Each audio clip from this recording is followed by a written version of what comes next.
Pane nyaya ndakaya nayo last time yakatsamwisa vanhu zvisingamboiti. Vamwe vakatsamwira Dr. Marambire, vamwe vakatsamwira inini, vamwe vakatsamwa all types of kutsamwa.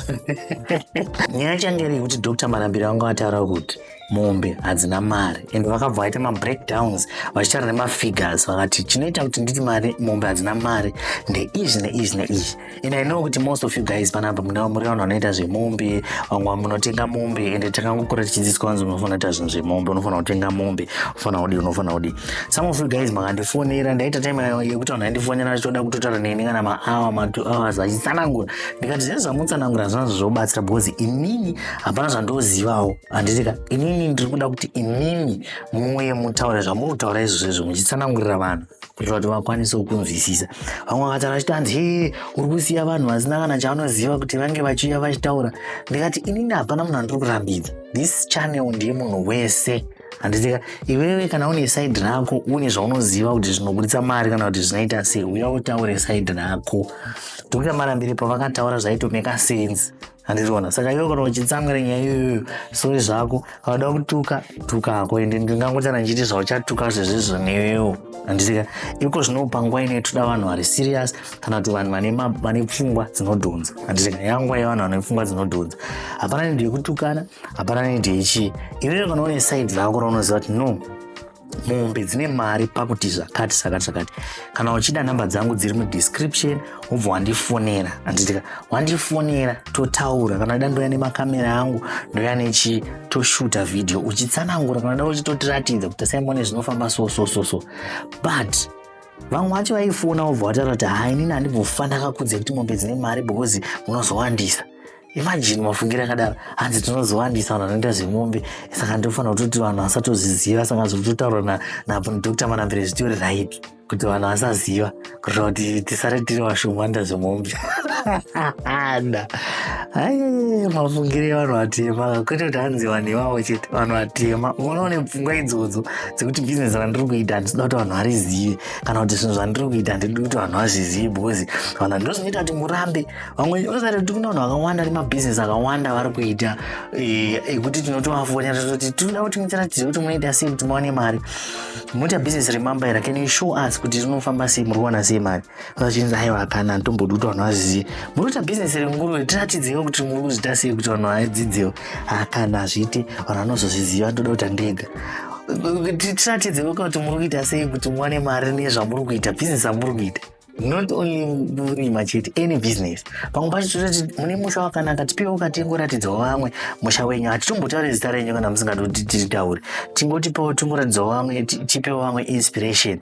Vamwe vanoona kuti vanowo zvekuti vaitewo that type or that kind of zvamunenge maitawo, kana iri imba kana chiri chii. Kana vanhu vanozoziva plan yangu inozozara, handitombodi. Chimondudzewo in the comment section what you think about this kind of thinking. Ndo the same mentality inoita kuti vanhu vatati kana zvikanzi Maxwell chikumbutso aburitsa mota, mamwe matanga kuti ndo dzinonzi mbanje idzodzo. But ndekakuri kunzi Elon Musk anga uya achitaura right, tawana a revolutionary technology ichange ichizobuda kana muna 2039. Handitika tichange tichizoti vanhu vanenge vachikwanisa kuita unlimited energy. Vanhu akadaro kuti vanhu vachifara vachipembera vachiita sei. But ndinoda kuti zvotaura nemunhu mutema hakuna zvakanaka, imbanje idzodzo, imbanje. It's one of those things. Of course, vada vanotugira nyaya yaMaxwell chikumbutso tuka zvako, but anyone anonzi munhu mutema anenge aitawo chinhu chandinofungidzira kuti chakanaka, ini ndotomusapota. Zviri nanozonzi benza asi ndatombomusapota. But anyway, I will do a video on Maxwell chikumbutso and then so that you guys can tell me what you think. I am doing a research. I've been trying to reach out to Maxwell chikumbutso. Of course, iye wacho arrange neasiri. I tried to reach out to him. Achatobvumewo kana kudera kana message angu kana chi, because anga kunga ndoda kutomumoka. Maybe dena ndiri murungu. Aitoburakira zvake vakati mamonakidza kana ari murungu izvezvi mimwe yese anoramba nemaprojects enyamuita ari murungu akauya kwamuri zvikanzi paya YouTube wekupi akasvika akati ndauya ndoda kuita vhidhiyo munovhura madho enyu muchimhanya. I have seen that. I have tried to reach out kuna vamwe vatori nevamwe maYoutubers andori nemavidhio avakaita navo ndikaita reach out ndikati ko inini ndakuona makaita vhidhio naningi inini ndiri munhu womuzimbabwe ndipewo ndisheyewo yo story handiti munodairwa nani muchinza iyoyo uri muzimbabwe ina hatiti izvozvo hatidhiri nemazivo vana amai vangu imi vanhu vese imatema imwe vana amai angu imi wai muchichinga muchingiro wakadaro wai muchidarano so wai tichidarano samani else anouya achinzi eita pane imwe YouTuber ndakaona akaita rimwe vhidhio akaita madrone shots imwe nzvimbo ini ndikasvika ndakabata drone langu ndikati hatinoda kuona kana drone ndikati ndine malaisensi ekushandisa drone hatini kuona drone pano ndikati ndakaona madrone shots akaitwa nemwe munhu anonzi mhenge zvikanzi mhene kuti akazwanawo sei ndikati but kaona inini kana paine zvandofanira kuti kana chifanira kuapply kana chifanira kuita sei ndipei kandiapply because I have seen my drone shots from other people not only iye ndakaona from other people ndipeiwo nditewo madrone shots zvanzi akana sisatibvumidze madrone shots titora drone rako utori peta utori ndanaro hanzi hatobvumiri kana mafoto kana makamera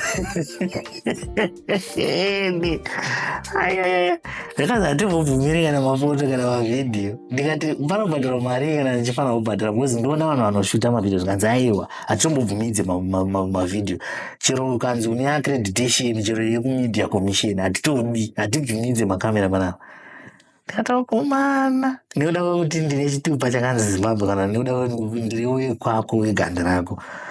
But anyway, it's one of those things. Ndozvinoita kuti vanhu murambe ndoziziva hapana imwe reason hamudi imimi vanhu reMombe mimi ukatarisa pana pachaneko pana vasati tombeta kana vhidhio reMombe ine ndikuramba ndichikudhokonyai ndicharamba ndichienda na Dr. Marambire ndichiti Dr. ipapo pamuchapopota sterek ndodzokera na Dr. Marambire ndoti Dr. vanhu venyu vanga vachiti zvakati woya futi ukudzai futi the same thing vachikudzai kuti momba dzina mari kana send ine muchizvimba bbox kwamaguta inyaya yekuti hamusi kuda kuita mavhidhio nemi imi vanhu vanoita zveMombe muramba kuita mavhidhio neni munenge muchida kubvuma kuita mavhidhio nevanhu vanenge vabva kune dzimwe nyika asi ini munorambira ina ndamboti ndinoita mavhidhio ndichitaura kuti iwe unowana $20 kana unowana chii dangoti ungotaura kuti aiwa no bhizinesi rinofamba so udzidzise vamwe ndizvo zvatiringotsvaga chete ndizvo zvandiringoda hapana kana zvimwe zvandotombona ndangoti tingoratidza vamwe kuti mombe dzinowanisa mari papi ini ndinotoda kutodziitawo futi neniwo but izvezvi ndakutotya kudziita because imimi munotaura kuti hanzi hatisi kuda hatisi kuzokuudzai because isusu zvamunoita izvezvi ndezvachinzi vamwe yese vari kuita zvimwe zvinhu zvavari kuita vairamba sezvamuri kuita zitai tine kwataiendawo mulife zvese zvamunoziva zvacho kana even mombe dzacho dzamuri kuita idzodzo makadzidziswawo nemwe munhu but munenge muchitirambira kuti tikwanise kukuratidzawo vamwe. Anyway, video rapo, feel free to watch it, and I want to apologize to all the people who don't understand Shona. Unfortunately, I do not have a video editor to put some subtitles, you understand? And I don't know how to put the subtitles. I can put subtitles, but they have to be in English for them to be put automatically. But unfortunately, my software is edu so we are going to have to deal with what we have right now. So, basa sibasa, vanhu vegreen, vanhu veMombe, itai hasha tone mucomment section kuti kunzwe zvedisa apa muchiramba futi kutiudza kuti dzinoita sei Mombe. And I'm giving this as an open invitation to anyone who does Mombe. Feel free to connect with me. Let's talk. Let's talk. I will come to you and I will do a video with you. And if you've got some trainings that you're doing, we talk about your trainings, we talk about your business, we advertise your business so that some people will get to know what you're doing. But I'm scared regedzai vabereki ticharamba tichingoya nevanhu vamune muchiti havasi kuziva ivavo ndovatoramba tichiya navo handizvo. Let's continue. Nguru vanhu vanotaura hanzi haanyaya yekuti imi hamusi kunyatsoziva kuti kune mari here muchiri kumira nenyaya iyoyo yekuti Mombe hadzina mari. Kuti tingopa on background of what happened. Patakaita last podcast na Dr. Marambire we're talking about things which zvinoita kuti mari and chichichi kundai as a creator ari kuita travel farming business akasvika pakubvunza because he now seems like a farming enthusiast.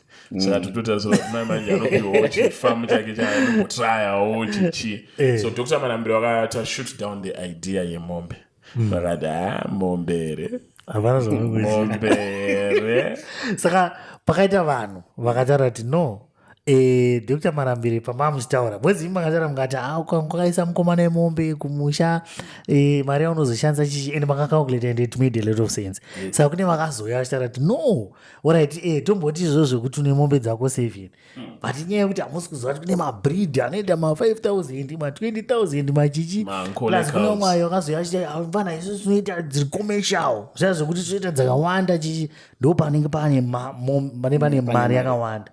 Imi munotiona hapo? I would not dismiss kuti business reMombe rikwanisa kuita mari. Maybe titakuta the level of money that we are talking about. Hatimboti isusu like an example kutoti munhu atinoita commercial farming yemombe. Dzandinokwanisa kutengesa it 2,500.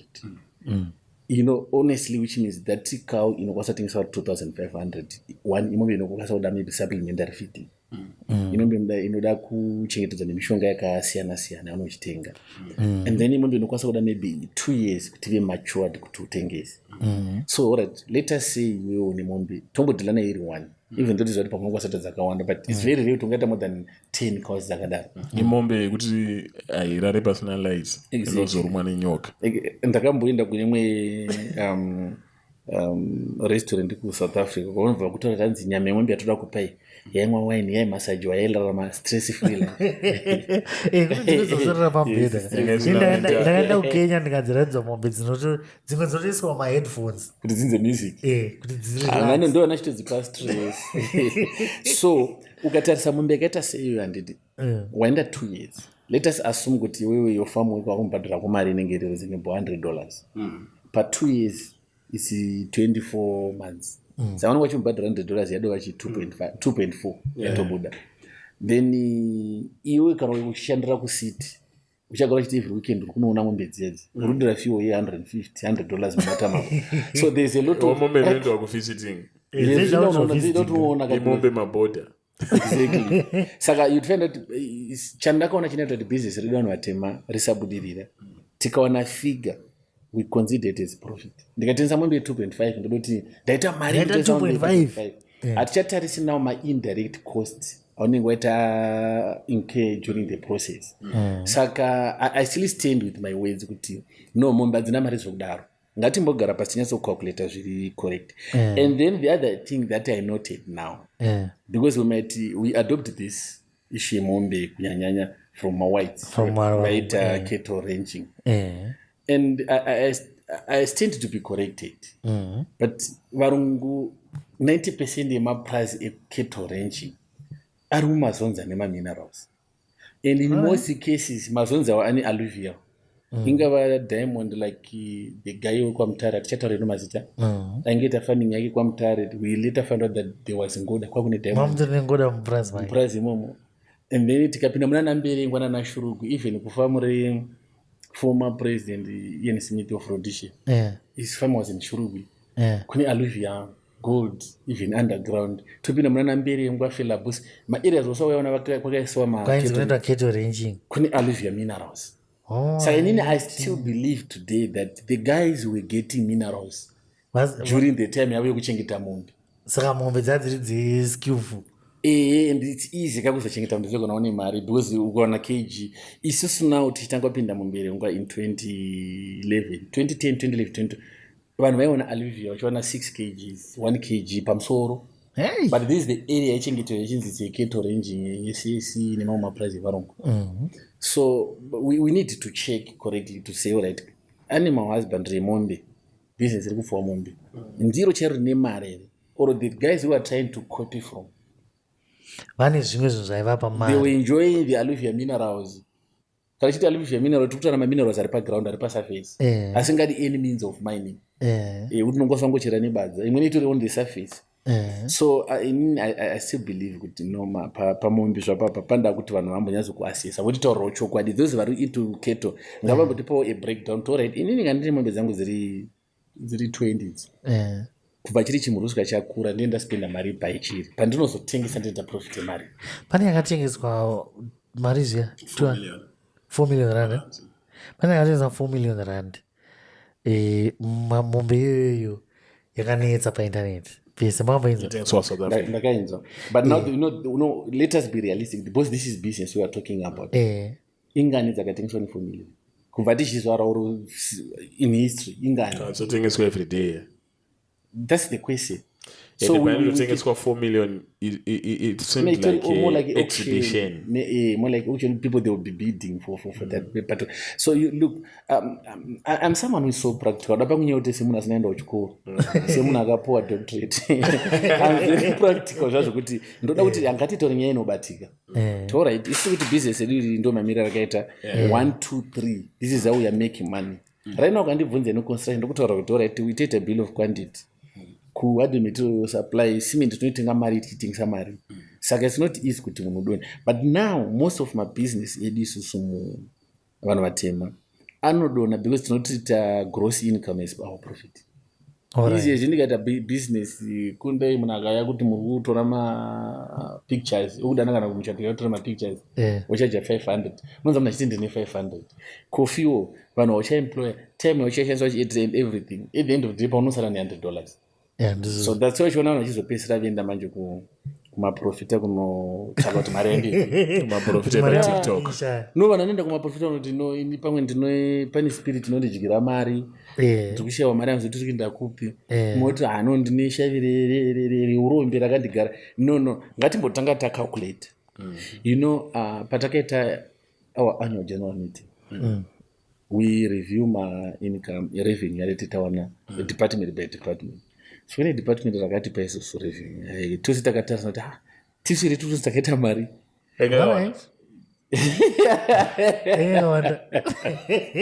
azigwa I like you guys saka department so now rakawanza mari exactly now takabvunzana question because I posed everything our general manager ndiye chair the AGM. So I requested, can I get some clarity? If we made this much, where is this money? All right. So with immediate effect, takabvuna no ngatida ne audit. Tikwanise kuona kuti mari ingava iri kupi. And then audit yakatora almost the whole month of January. We've not yet get the response so far, but I'm sure very soon tichawana respond. Yekuti mari inenge yakaenda kuti sapa mari yakawanda but mari yacho ikanzi toni papazina. Yes, we didn't have that money or so toda kuona kuti mari yakaenda kuma assets here kana takaenda kupi because I cannot be accused of eating the money because I don't handle the money of the company. Manje vanhu vanonetsa kaoneka mozati nyaya yakakosha matore yekuti I don't handle the money. That is a good thing. But is this tonight my business? Yes. How do we do this thing? Inina and sitting to gain my finance. Zigo, you already a business. I think it's started to shake, but I think we'll pay now reMombe. So, maybe construction do tingati do business amagati relatives. Yes. Don't mean mamwe amina what is that no so buy mari nderipi. Maybe it's a luve. But anyway. Construction nikito ranging ndichipi chinawo chamunoona chine mari as long as you want mabasa construction ine mari because construction is instant money. If you say go right now you give us a 6 room house kuti kuvakire it must to 2 months then you get our money and go. So let's say maybe tabuda ne profit 1500 imombe ngani but mombe there is constant demand for meat. These are two different things. Constant demand. What about supply? Immediately to supply, how much time do you need to raise a cow to supply? No, yeah. All right. You have any answer sure. As Mumbai kuri mangwana makuseringa kana 2 months. And they go to the market. 2 months unengatengesa mombe inenge yakupa 1.5. That's the question. Yatinogona ngobvunza. Inanchiti nini? Zigo iwe unoza wawo kamboita business. Unozita sezvo. Akamboita kuti ari kuita. Aizvozvo sweet. Kuti utishwa mari ndiri kuita business but mari handisiri ndoibata. Tozita sei iwapo? Tozita sei? No, this is how it is. I know maybe kana uchiri 1. Uchitanga business. Unotanga uchaita everything. Right? Then uchizonosvika pa extend ya it's very good kuti uzviromove from direct handling of the business. But when I got anything, is this the thing I didn't know? What's the matter? I think kundai paari kurasika because kundai version of business raari exposed to alright, not version, the magnitude. But business is rotanga kandrini ndikunotenga ukaona iwe uchiri kuda kubata mari kuti uchiri kuda kubata mari business rako richiri kuita mari inokwana momwe mako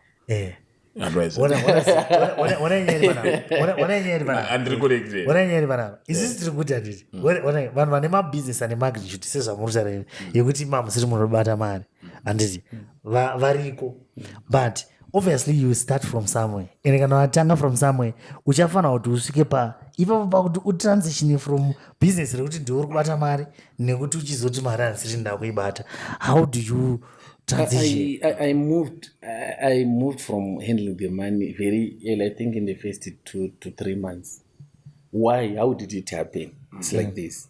It's just we went to build metro supply and I was driving. And then there was someone who was receiving cash. Like one was my cashier, I not receive a cash. So the setup ndio kuti kana munhu receive a cash inoenda kuti from there. Ndo paninya. But ukatasema kuti cash yatengeswa the way uchishuka maneronzwa chitora cash. Ukienda naye kuti. Of which we need to avoid that. I always talk of a secret box. Better to have a drop-in safe. Let's say ndiri kutengesa mafoni angu mutown kana ndiri kuita zvandiri kuita ndinoda kutaya kuita situation yekuti nanzi ndiri kubata mari. Yes. Zvinonyatsofamba sei? Right. Kana uchiorder mafoni iwewe kuti atengese, you can do it maybe for the few days. Then it's very very important kuti utsvake someone ndazandati cashier wotsvaka someone anozotengesa. Why? Iwe uchiwana time yekufocusa nekunotsvaka kumweni kwa mafoni because right ukabva kuorder uye ugara uchitengesa mafoni which is musoro kurara una income musoonenda kuorder unosiya wakavhara shop which is not the normal way of doing business regardless how small it is. Kokeshiya anozoendesa kupi mari yaatengesa musiwo? Yeah, ndachida kutaura kasystem kari smart kanokwanisa kuita. You need to control how you receive money from the customer to the business, and then how do you bank the money. Can I bank? I'm not necessarily means putting into the bank. Wherever you put money is banking. Pame mango select ndo pamunisa. Saka now the idea ponde kuti money should be banked the same day you received it. Kana tikatengesa nasi patino close na 4 kuti na 4 o'clock. Mari ngaino bank wasiyana nemari. Submit mari samo. So no process inechida kuti itwe. If you feel like, look, it's if I can share more information, I'll disclose my methods and it and but you think smart. If it means you've got a table, you can so far go mchaburo chama kana wachaisa iburi ndeli isamari yako mchipepa nyora diti kanda imomo. Doctor kunde anochengetera mari kupiwa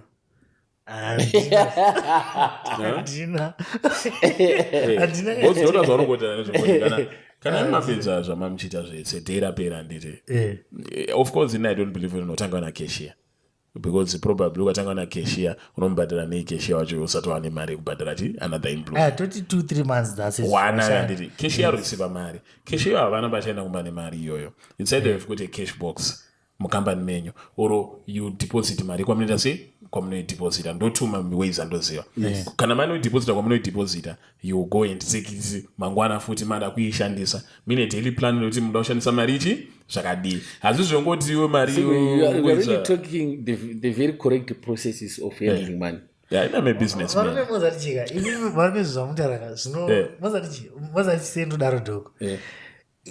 We want to help vamwana akatanga isusu vasina mari varometaura zvinhu zviri practical hatiti. Inini izvezvi hatida kutaura tinonoisa paispezifically shosho taiisa mubox medu mataiisa but still inini ane makinda ndina I get what inini chamboenda kuti ndokonokinura pataiisa ipapo ndichaenda ndonokinura. Panoda discipline ipapo now because it is now self discipline. If you want to grow you need financial discipline because look kana iwe ukada unotora mari do you know kuti hapana nokubvunza exactly but chinozokubvunza nozati chii business. Do you know how the business will ask you mwezi unopera muna marentals mwezi unopera muna masalaries. So business I always say the business communicates with the owner. Alright, when to buy another car when to buy, to employ more people, when even to expand and have another shop or another department, the business will be communicating. And it's very risky if you don't listen to your business because the business communicates. Let me give you a very practical example.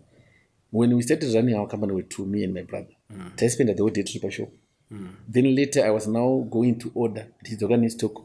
Plus was tengesa. Jinda gonna order it's organic stock. And then it came a point where now stock and there na yapi ramota. Saka money is there. Then we increased takushandisa ma trucks, ma 30-ton trucks. Vanhu vachiti truck richi offroad, ndesipe patayatengesa simende mazuva kutanga. Vanhu vaibhadhara before the trucks arrive, vachisvika uye vachipedza simende iya. So it then means we need 2 cashiers or 2 assistants so that umwe manager kudispatcha simende umwe achicollecta mari. So the business was communicated to me before time tanga kuma 12, 2400 and then that's how it goes. And you kunda discipline yacho uda kupiwa nani? Uda kustopwa nani? You kana usingakwanisa discipline. Discipline yakafana ne self control. Zvangofana kuti iwo kana iwo wopo wati mukuzvigona seizvo kuzarana nevakadzi nemahule tichaita mukondombera. Andikira mean, but zvinoita avo vamwana vandoona who are more organized as well. Kana achiziva kuti inini I have got all right, actually my corporates nima organization andoziva kuti the temptation to take the money uri wega kuti ndione pauri kutora mari iri very high. So vanongodevelopa mapolicy. Uri mukampani munomu tine vanhu 3 nanditi vanosainira mari kuti ndaiteze ngaibude. Zvine zvakatonyorwa kana memorandum of association kana bhayi kuti mari kuti ibude basaina ningi naningi. And even money requisition, I think you've got much knowledge. Because ndangosira zvangu patara pakundai. You know why? Like I will always give example with our organization. Tine monetary policy or money policy yatinoshandisa. Yekuti how do you request money? Ndine vanhu vanosititira basa vanorwadziwa kana vauya kuzotora mari. It's a process. You don't get instant money. Kune kwainosainwa then cash request form urofamba kusvikara zvanosaina kwanosaina zvonotora mari. Nyaya iripo ndeyekuti pano requestwa mari hapazi panogara mari. Anoauthorize mari hana access to money. So it's actually a very complicated situation yekuti even if these people want to connive the way and stages of signing money they are not irreversible. And Saka even myself now when I want something I go through the same process. Another day ndakambopo sense kuti HR akanga skipper starangu sei. So out of frustration ndakambobozi pazva ndada kuita mwana mukanda muna mari but munhu usatambira. Chiva ndangozoposa ndikati ko HR ndikangara. I even called ndikati ko HR yengu mari ina kupinda sei.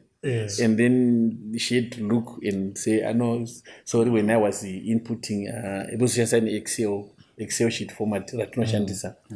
Because what we do to mess up Excel ka ubvongesa bank ronobhadhara in bulk. Saka anakunda iwoita sei manje? All right, ndachida kuidavira question. Unfortunately it's going to be very harsh, right? Yes, it is. Not everyone is meant to be a business person. Otherwise, little weakness, I will say failure and you will never be a businessman. Forget. Because so one of them saying I don't like it. Then she don't put it. It's a very good answer, Baba. But it's good. I just don't like the man. It's not necessarily about business. In the beginning, bus. Do the mirror for $100. Can also go to you know what? Let us not pat each other on the shoulders. Can you also watch it as a Mari, which are Garawachona? And they can also go to the controller, which had Shangofa Murombo. I will not self control. I will not self control. So it should start from within. Right, so right. It is more than saying to Muvunda. Not say but guys, let us be realistic. When I'm going to check this Munasaka going to drive. Akapinda motor. Akaifambisa chichinetic. And takes the indica. Kana kaita mnyama ntasi anotofa. So that's like in mind now shit man. All right. so munhu here oti shosho hai saka inini zvangu zvakatovharana mari yangu ikauya ndongonda ndoenda nasiko tonomwa zvopera ndopandiri kuti how do you arrive at a point yekuti unozanzina something that can be done? self-control unofanira kushingirira Is there something that can be You done? know what Konda is saying? We might dismiss it, but that is the 80% of our population. Exactly. Ndosandotara kuti pana That's why vanhu uchiona. That's why when that is the 80%. Yeah. In Africa, hatidzi let us put financial politics aside. eh Poor management and poor governance. Let's put Exactly. them aside. And in Africa, we are poor because of our characters, the way how we handle money. nemafungiro edu Nema hatina financial discipline Atina discipline. Because financial knowledge yacho kusatoziva mari saka titobvunza here kuti saka zvoitwa sei kuti titi financial discipline tidevelope macharacter akanaka tidii. I instantly teach on my Facebook page because ndine chido chodai vanhu vanga vachinja. But you know what people do? Vanonditukira kudziseko. Ye unonyora rondidzira yakarebesa. But I'm taking my time to teach you some of the things that I did in order to be where I am. But ana havasi kuzvida izvozvo. Kune ukaita semine yekuti toda kudzidzisana mabusiness unoona kune vanhu 3-4. Patoti kurikuridza Oriano kwati Japresa kwati Wingidi kwe kwakapeka unoshayiwa ticket nepekupaka mota. Saka then if that is the case, what do you want us to do? That explains why the majority will always be poor. Yes, that's why I say almost 80%. Sanobati kuti Kunda uda kuti doctor vaitosei kana usina self control. Why ndiri kubvunza zvangu tatisiso 80% or 90% of our population. There are people who are there vanoona ngwari 90%.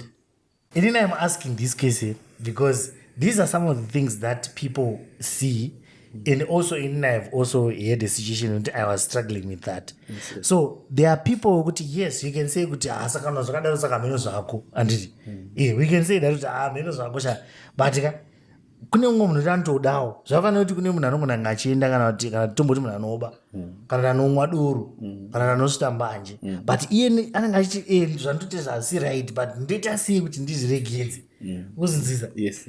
Kuti yes handina financial discipline handina zakati but how do I get to a point yekuti ndakwanisa uku kuti ndizotaura kuti nini muna 2025 ndandiri munhu anga asina financial discipline but ikuzonda naye. Right. You know, there's something which they always say, a wake-up call.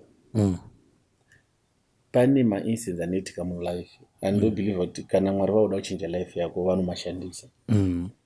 You might find that pane mwe munhu anokudza kuti ndaimwa wawozvo ndaibuda mupaona one day moto yakapidiguka ikacrasha into ashes. And I survived. Since that day, wawandakabva ndasiya. So there's always that wake-up call. You need to take every individual when it is now time for transformation.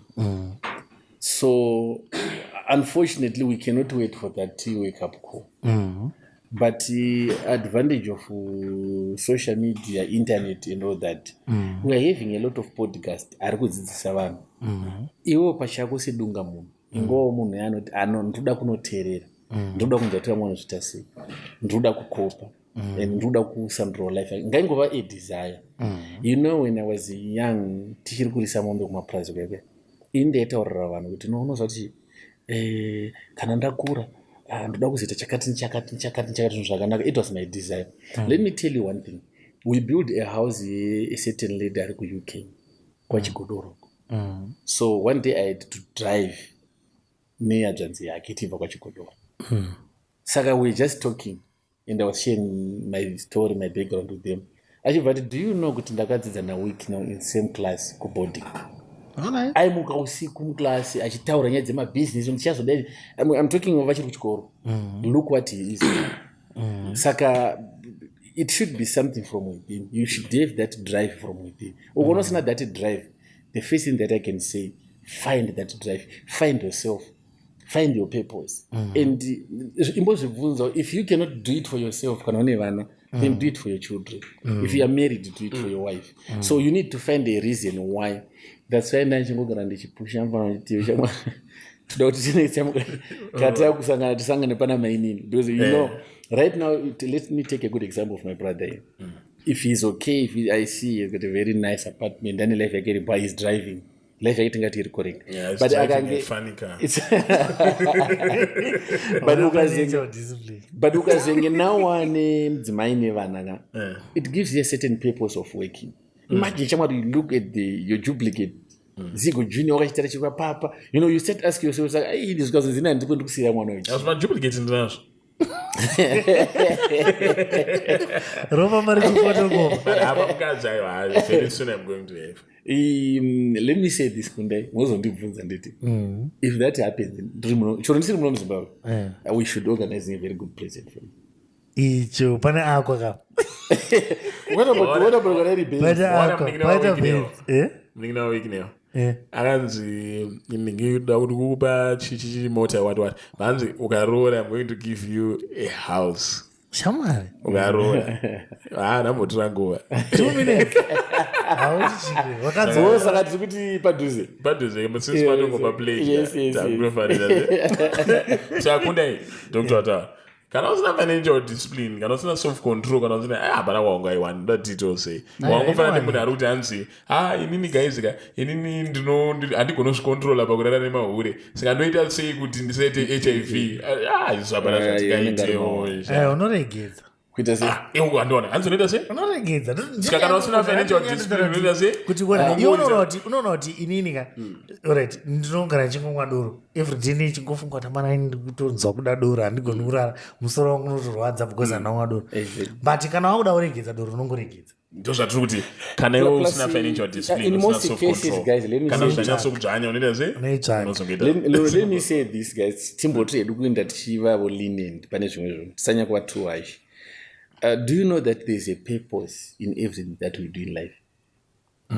Kune munhu anomwa wawa because maybe kumba ari kushushwa zvakanyanya akaenda kubhawa akanyatsoteerera music ichiriri achitora sipi yake kaso achitora sipi yake zambezi you know the mind inobva yarelaxa unobva nyatsokuona kuti life manje yakuendeka anobva nyatsoona kuti my life is at peace. So now which means every time panonosangana zvinhu zvinomunetsa anodzokera to that mode.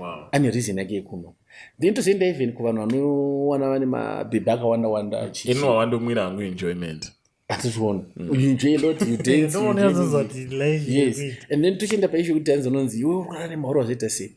Do you know maybe at once that guy was so honest and innocent and perfect and very upright straight obva wana zvoshoshoa pamwe ndisikuona bhebhi rako ratorana kuti your best friend kuti zvinyatsokurwadza haina wana tuma ritsinyaenda tonyanyorara nemahure munhu wechirume number 1 kutya vasikana kana kutosada kuroora number 2 kugara padhuze nawo kugara padhuze nawo mahure hakuna justification but anyway so we can't be here with the whole doctor talking about mahure. Of course unaona ndanga ndanyara there are some other things. Alright, so I think time reading yatifambe my issues angari too bening tataura.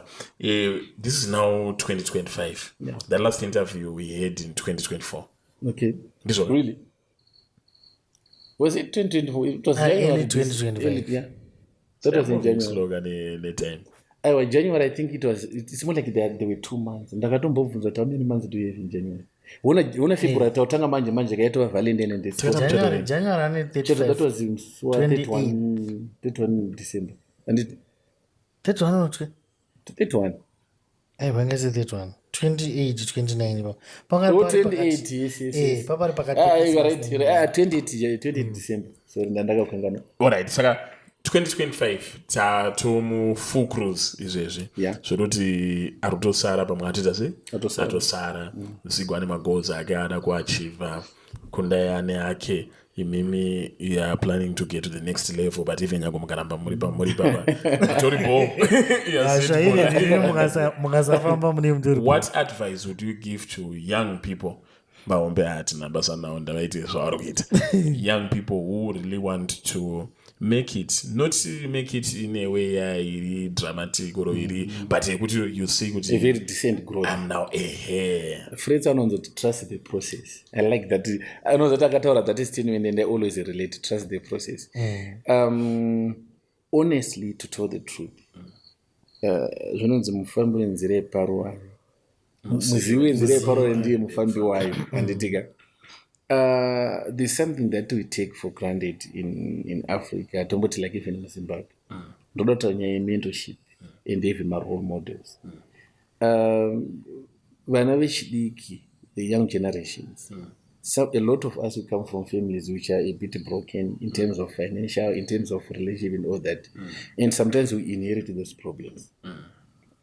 Why? Because papa na vambotana zvebusiness pakumudhara ari kushanda momza vasi kushanda kuti tiri kuraita zvemusika. I would say now we are blessed to have internet. Imagine as low as we are, we can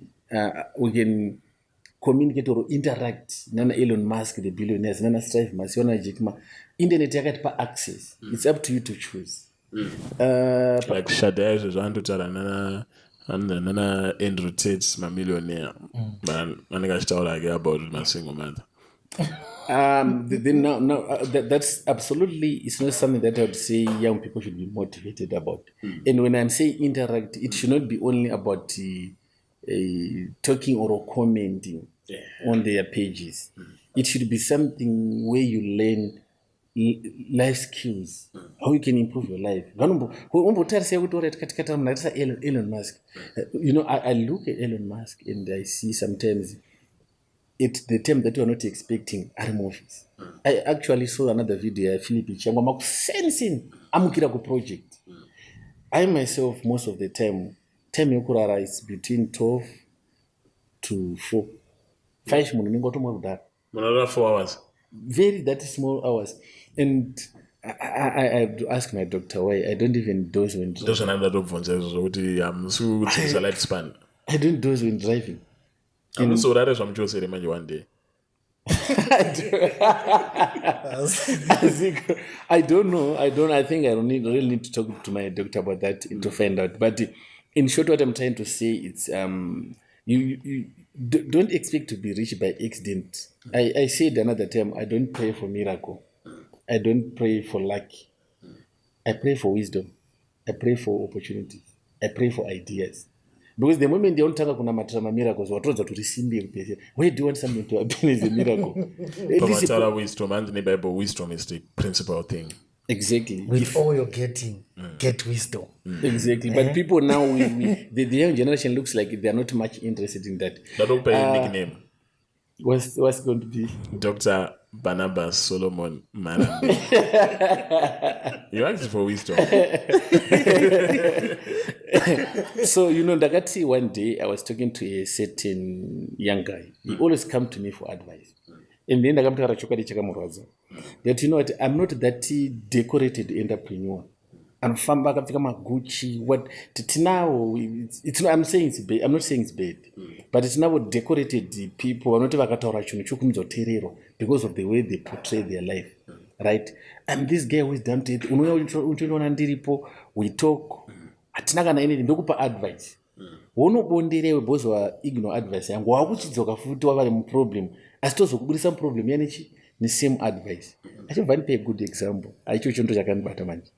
Zvikanzi mukoma munozvati yamuzondowirana this person mune muombe se. Pandinoenda kunomuona anonitaura kuti uyamangwana na 8.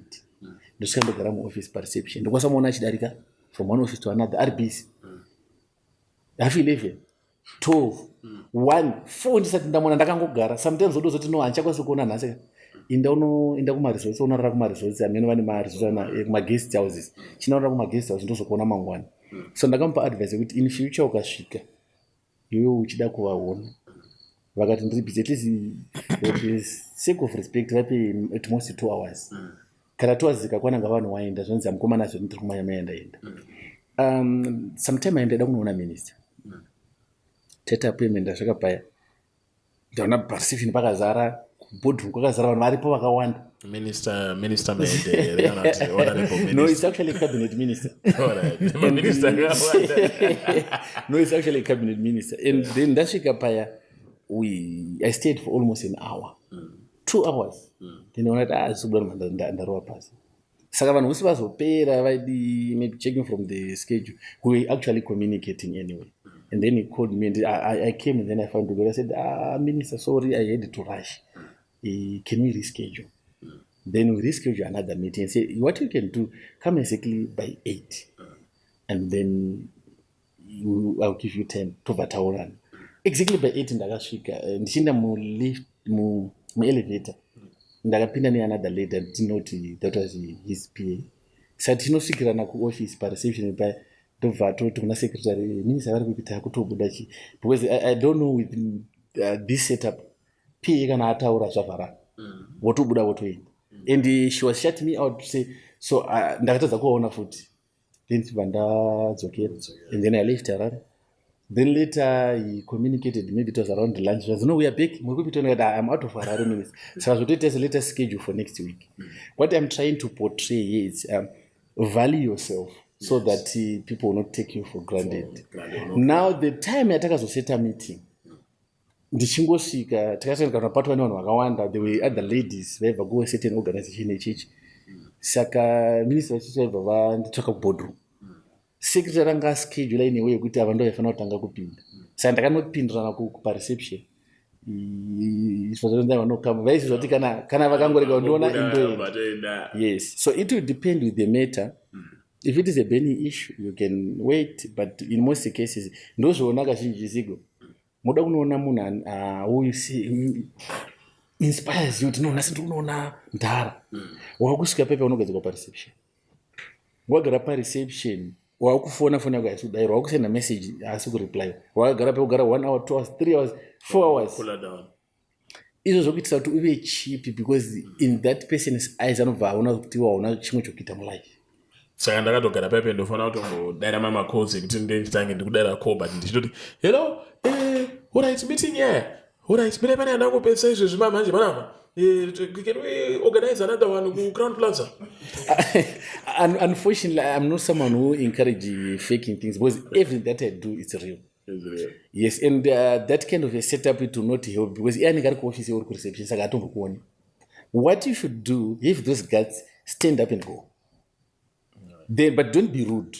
Communicate with no, Mdara, sorry, something comes up and then mama errands. Dr. Marambi. Use that kind of, all right, you know, I've got a young man who called me this evening. She goes, no, it's actually a very, very prominent person. So, can you tell me, at Satambo Sangana Nduda Boka meeting? Not could be. So, Nangompa advise with Chekutanga, don't lie.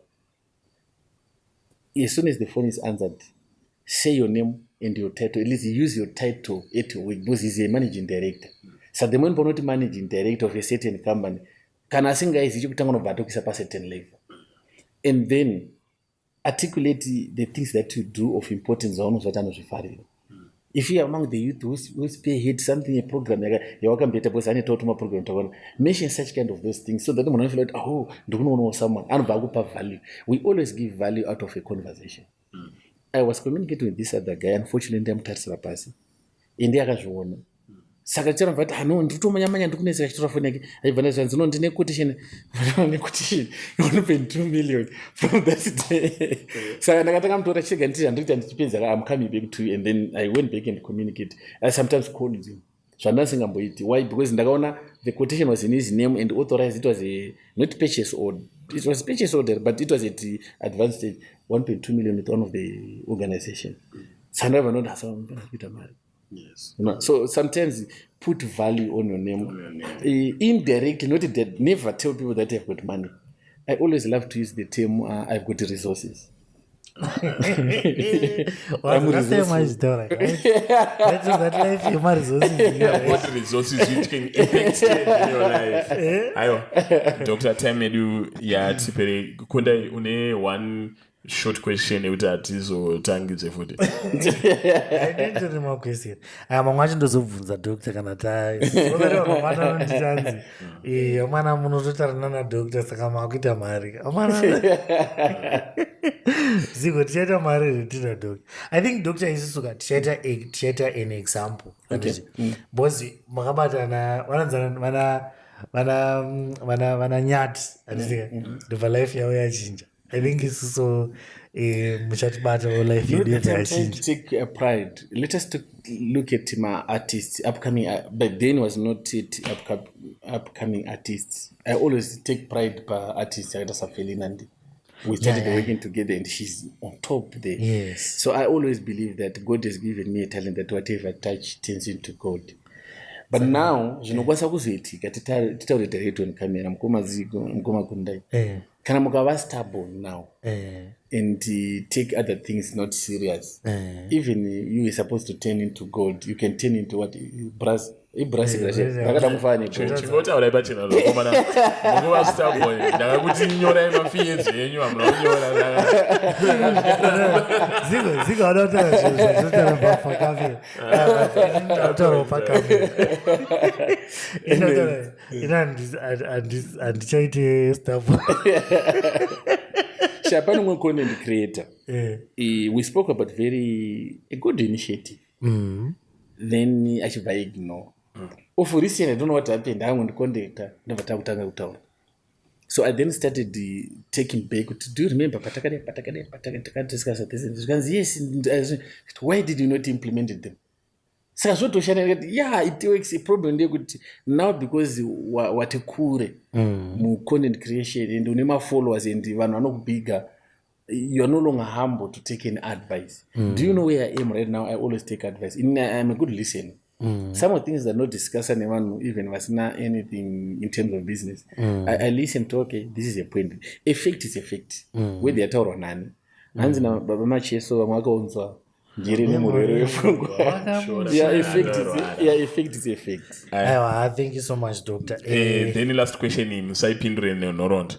1,000 US kuna ndiyapiwa 1,000 US ndiri geto youth orondikaza ndiswere na Dr. Marambire ndo saruzachi. Better choose to spend the day nemunani anokupa advice because 1,000 changu ichiwe pepe. Wonderful. Ladies and gentlemen, that was Dr. Barnabas Solomon Marambire. Because he chose wisdom is the principal thing. And as usual, Dr. Barnabas knows what Kundayaningaripo. We are hoping to host more and more entrepreneurs, academics, motivationals, vanhu ivava tomboona a different scope yokuti tine chimbotana nezvinhu zvakati siyane saka kundai we are out. Yes, thank you so much guys nesupport. Thank you Doctor. Thank you very much. Yes. Thank you comrades. And also we want to thank cameraman watahaya nazo. Cameraman na cameraman. Don't worry producer nazo.